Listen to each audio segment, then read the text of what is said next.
তো এই দেখো বন্ধুরা, দুপুরে একদম রান্না কমপ্লিট হয়ে গেছে। এই যে তোমাদেরকে বলেছিলাম খিচুড়ি করব, তো খিচুড়ি করেছি। এদের গরম গরম খিচুড়ি, তার সাথে দিয়েছি আলু, আচ্ছা মুগের ডাল মুসুর ডাল দু রকমই দিয়েছি, 500 ডাল দিয়েছি। 250 তো মুগের ডাল এনেই ছিল, আবার 250 মুসুর ডাল ছিল, সেটাও দিয়ে দিয়েছি। কেননা মুগের ডালটা একদম সিদ্ধ হচ্ছিল না, ভাবলাম খিচুড়িটা যদি না ভালো হয় তার জন্য।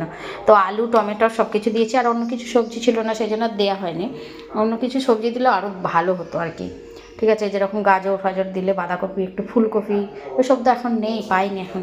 আর যাই হোক, আর হচ্ছে তোমার এখানে হচ্ছে পটল ভাজা, এখানে হচ্ছে মাছ ভাজা।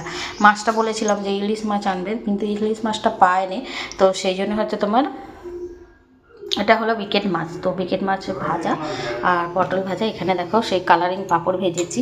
আর এইটা হলো পুঁই শাক। পুঁই শাকটা হচ্ছে মাছের মাথা দিয়ে করেছি। কালারটা কিন্তু দারুণ হয়েছে, লাল লাল আর তেল ছেড়ে গেছে।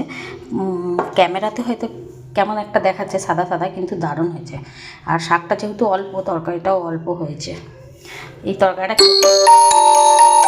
খেতে হেভি হবে, কিন্তু একটুখানি অল্প শাক পেয়েছিল, সেই অল্পটা নিয়ে এসেছে। চলো আজকে এই গরম খিচুড়ির সাথে দুপুরের মেনুগুলো কেমন হয়েছে, মানে গরম গরম খিচুড়ির সাথে এই 4 পদের মেনু কেমন। এই বজ্জা খেতে মেসেজটা না ঠিক যখন ভিডিও করবো তখনই আসবে। কেমন হয়েছে তোমরা কিন্তু কমেন্ট করবে, ঠিক আছে? চলো খাবো, এখন সব বেড়ে নিয়ে ঠান্ডা হোক তাহলে খাবো। আমার ছেলেরা আবার গরম গরম খেতে পারে না। আর দেখছো খিচুড়ি পুরো ভাব উঠছে, ওই দেখো। চলো, আর এখনও পর্যন্ত মানে রোদ বেরোয়নি, মানে মেঘলা মেঘলা হয়ে আছে। বৃষ্টিটা থেমে গেছে, কিন্তু মেঘলা হয়ে আছে। ঠিক আছে, চলো। ছেলেরা একদম খাবার বলে একদম হয়ে আছে আর কি। কেননা আজকে অনেক কিছু করেছি তো খিচুড়ির সাথে, সেই জন্যে। চলো।